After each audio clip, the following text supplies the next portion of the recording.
네, 4교시입니다. 4교시는 1차 발효 이어서 바로 가겠습니다.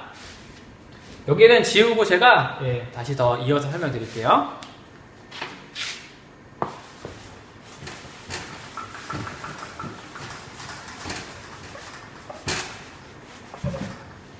자, 여러분이 1차 발효까지 했다. 1차 발효를 완성시켰다. 그러면 다음에 할 동작은 이제 분할입니다. 분할. 분할은 뭐죠? 몇 그램 단위로 여러분이 그냥 뚝뚝뚝 끊는 거죠. 반죽을 끊어서 끊고 나면 그 다음에 하는 게 둥글리기. 자, 둥글리기를 하고 그 다음에 중간 발효라는 걸 합니다.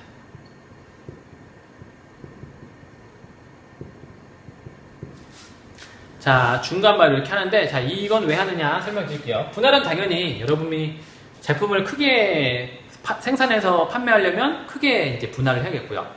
작게 만들어서 생산하려면 작게 분할을 해야겠죠. 그렇게 생산하는 크기에 따라서 분할을 하는 거고요. 자, 둥글리기는 왜 하느냐? 여러분이 둥글리기를 이렇게 손으로 하죠. 손으로 하게 되는데, 그거는 여러분이 분할을 하게 되면 이 반죽이 뭐 이렇게 상처를 많이 입어요. 그리고 그 끊어낸 표면에 막이 씌워져 있지 않기 때문에 그 안에서 이스트가 계속 활동을 하는데, 그 이스트가 활동해서 내뿜는 이산화탄소를 반죽이 잘 갖고 있지 못해요. 그래서 둥글리기를 해서 얇은 막을 위에다 한꺼풀을 깨끗하게 씌우면 얘가 발효가 되면서 그 막 안으로 이제 그 이산화탄소를 포집하는 거죠.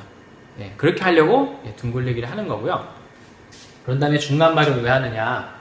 자, 여러분이 1차 발효가 끝나면 이만한 반죽이 됩니다. 이렇게 부풀어 있어요. 요만했던 반죽이 이만큼 부풀었다 칩시다. 그러면은 분할하게 되면은 여러분이 가스를 좀 빼면서 하기 때문에 다시 쭈그러들어요. 그러고 나서 분할을 하게 되는데, 여러분한테 300g짜리로 분할하세요, 아니면 50g짜리로 분할하세요 했을 때, 여러분은 기계가 아니기 때문에 50g을 한 번에 끊을 수가 없고요. 보통 뭐 30, 20을 끊던지 45, 5를 끊던지 이런 식으로 여러 개가 한 덩어리가 됩니다. 그런데 여러 개로 한 덩어리가 됐을 때 이거를 여러분이 이렇게 둥글리기를 하면은 딱 그 상태가 이제 이쁘게 보이지만, 그 안에는 그 덩어리들이 아직 그 결합되어 있는 상태가 아니에요. 그러니까 세 덩어리를 한 덩어리로 이렇게 뭉쳐서 둥글리게 했다고 해도 그 안에는 아직 세 덩어리입니다. 하지만 중간 발효라는 시간을 주면 그 세 개로 분할됐던 그 덩어리들이 하나로 뭉쳐져요. 그 시간 안에. 반죽이 상처를 회복한다고 그렇게 생각하시면 될 것 같아요. 그렇게 해서 하나가 되는 거고, 그리고 나면 이제 이 중간 발효를 하면 중간 발효가 되면서 이렇게 부풀죠. 약간 부풀게 되는데, 컴퓨터가 계속 꺼지네요.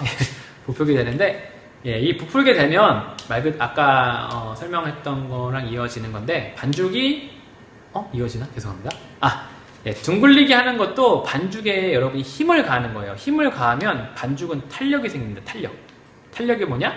눌렀을 때 되돌아오는 거. 그런데 중간 발효를 해서 가만히 두시면 애들이 탄력이 좀 죽으면서 이렇게 부풀어요. 그러면 이제 뭘 하면 되느냐?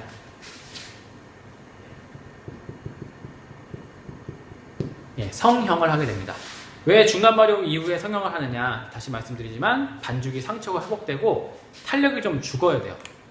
탄력이 너무 강한 반죽을 여러분이 성형하게 되면 어떻게 되느냐? 이 밀대라고 치면 반죽을 쭉 밀잖아요. 그러면은 탄력이 워낙 좋으면 다시 오므라듭니다. 또 밀어. 쭉 오므라듭니다. 여러분이 필요 이상의 힘을 가하고 필요 이상의 시간을 투여해야만 그 성형을 할 수 있는 거예요. 하지만 중간 발효를 충분히 했다. 그러면은 여러분이 쭉 늘리면 그냥 쭉 늘어나요. 편하게. 그러면서 성형을 할 수 있는 거죠. 편하게. 그렇게 하기 위해서 중간 발효를 합니다. 근데 중간 발효를 또 너무 오래 하면 애들이 처져요. 그래서 적절하게 중간 발효를 하셔야 되고, 그거는 내일 동영상에 더 자세하게 설명을 해놨습니다. 그 자세하게 보시면 돼요. 자, 그 다음에 성형을 하는데, 자, 성형을 왜 하느냐? 성형의 첫 번째 이유는 그 가스를 이렇게 빼주면서 다시 뭐라고 해야 될까요? 성형의 이유는 가스를 이렇게 빼서 이게 골고루 이제 그 기포를 형성하게 하는 거예요. 그래서 첫 번째는 쫙 밀던지 이렇게 둥글리기 다시 하든지 이렇게 하는 건데, 그냥 모양을 이쁘게 만들기 위해서 성형하는 겁니다.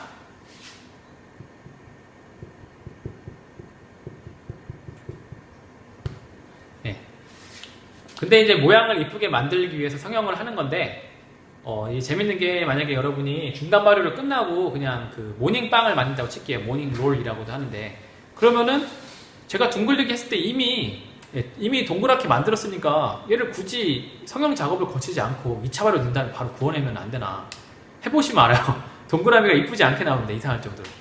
예, 이 단계를 한 번 더 거치셔야지 한 번 더 둥글리기를 하는 그 성형 과정을 거치셔야지 모닝롤, 모닝빵도 이쁘게 동그랗게 나와요. 예, 성형은 한 번 더 모양을 잡아주는 그런 단계입니다. 단계. 자, 그럼 여러분이 모든 단계 성형까지 끝났습니다. 자, 그러면 이제 뭘 하면 될까요? 2차 발효 하시면 돼요. 2차 발효.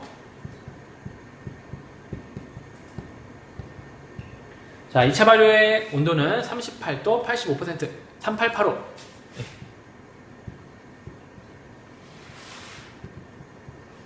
자, 2차 발효는 이제 어떤 단계냐. 성형한 거를 이 반죽이 버틸 수 있는 최대 부피까지 그냥 올리는 거예요. 쭉 끌어올리는 거예요.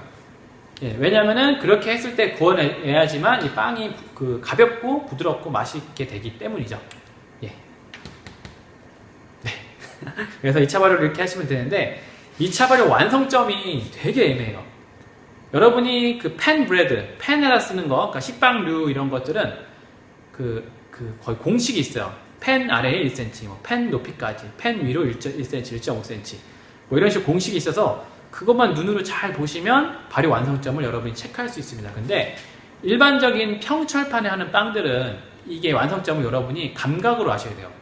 감각으로 이렇게 흔들었을 때 푸딩처럼 찰랑찰랑 흔들리면 거의 완성입니다. 그런데 일반적으로 아까 제가 설명드렸던 모닝빵 같이 이렇게 둥글둥글한 애들은 흔들리면은 잘 흔들려요.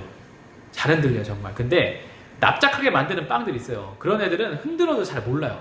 그래서 여러분이 진짜 이거는 많이 해봐서 그 감각적으로 이게 완성점이라는 걸 여러분 눈으로 파악할 수 있어야 돼요. 그냥 딱 봤을 때 이 정도면 된다 하는 게 어느 순간 보입니다, 여러분들. 이거를 설명드리기가 너무 어려워요.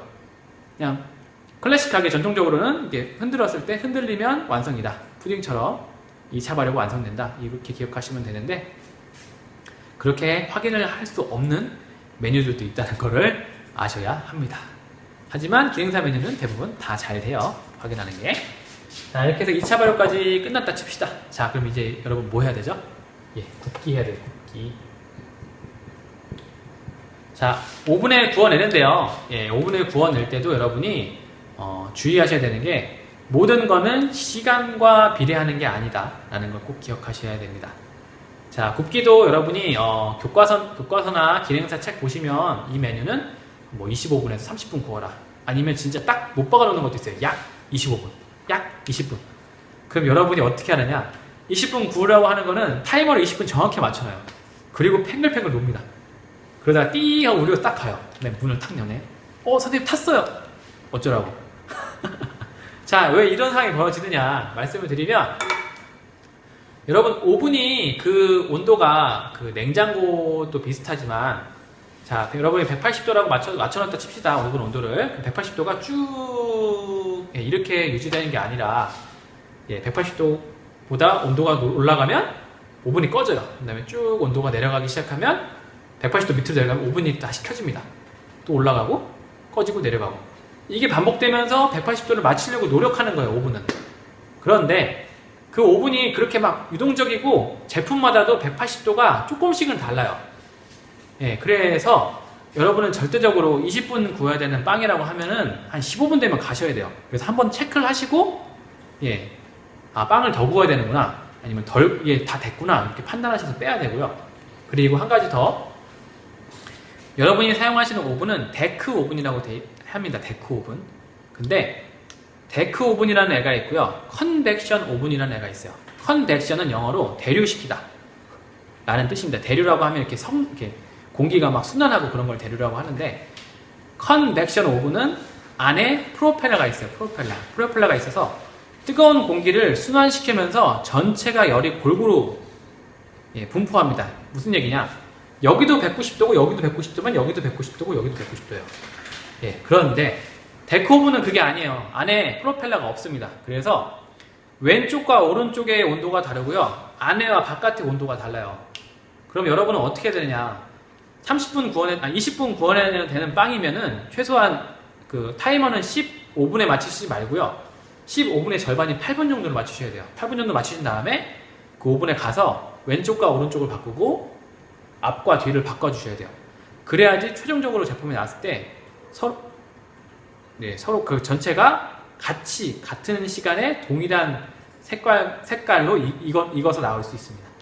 이게 참 복잡한 건데 좀 드리고 복잡하고 어떻게 보면 귀찮은 건데 제품을 위해서는 당연히 해야 되는 행동이니까 여러분도 꼭 하셔야 됩니다.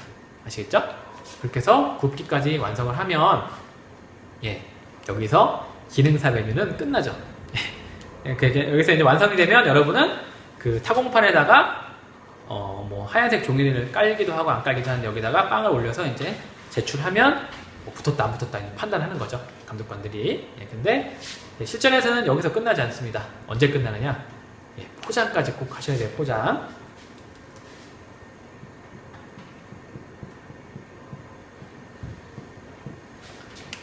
기능사 메뉴만 그 연습 많이 하는 학생들의 특징이 포장 단계를 거의 무시해요.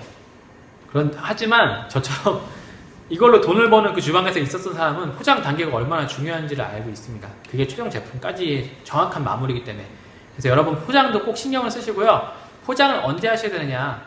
그냥 쉽게 설명드리면 겉에 그 열기, 속의 열기도 거의 없어질 때 여러분이 포장을 하시면 돼요.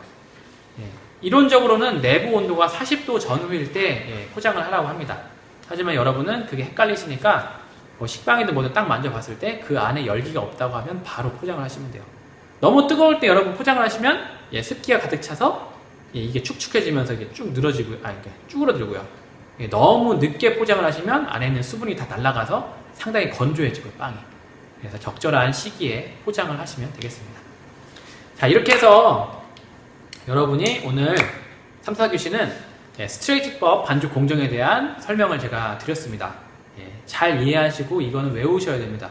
이거를 시험 보진 않을 거지만 여러분이 외우셔서 여러분이 뭔가 그러니까 빵을 만들 때 2단계에서는 이걸 해야 되는 거라는 꼭 기억을 하시기 바랍니다. 그리고 뭐 마지막으로 그냥 덧붙여 설명드리면 저도 여러분 조리를 배우기 시작한 시기에는 왜 이론을 배워야 되는지 솔직히 좀 잘 몰랐어요. 굳이 이렇게 복잡한 거 뭐하러 외우고 배워야 되나? 그냥 만들면 되지. 그런데 모르고 아는 것과의 차이가 좀 많이 다른 게 제가 느낀 거는 이거였어요. 아는 사람은 뭔가 실수를 일으키면은 그 실수가 왜 일어나는지를 알게 돼요. 그러니까 이론적으로 바탕이 돼 있으면 2단계에서 내가 뭘 실수했으니까 이렇게 되는구나가 파악이 되면 다음에 그 실수를 절대 반복하지 않아요. 그런데 아무것도 모르는 친구는 시키는 대로만 했는데 이 빵이 안 나와요. 뭔가 잘못했지만. 근데 머릿속에 지식이 없기 때문에 본인이 잘못한 게 뭔지도 몰라요. 그러면 똑같은 실수를 또 반복합니다. 모르는 사람들의 특징이에요. 그래서 여러분이 실수를 줄이는 방법은 최소한 기본적인 지식을 깔아놓고 실수를 하셔야 되는 겁니다. 그러니까 이 기본적인 지식이 정말 기본적인 지식이니까 꼭 잘 익히시기 바라고 같은 실수를 두 번 반복하지 않는 여러분이 되셨으면 좋겠습니다. 지금 이 영상을 여러분이 보는 시기가 5월이래요. 4월 26일 정도 될 건데 이때쯤 되면 아마 계약을 언제 할지 이런 게 또 한번 그 정부 차원에서 논의가 되는 게 언론에 좀 나오지 않을까 싶어요. 빨리빨리 계약을 했으면 좋겠습니다. 여러분 몸 조심하시고요. 코로나 조심하시고요. 건강한 모습으로 나중에 뵙길 희망합니다. 만약에 계약이 안 되면 또 다시 EBS에서 뵙겠습니다. 감사합니다.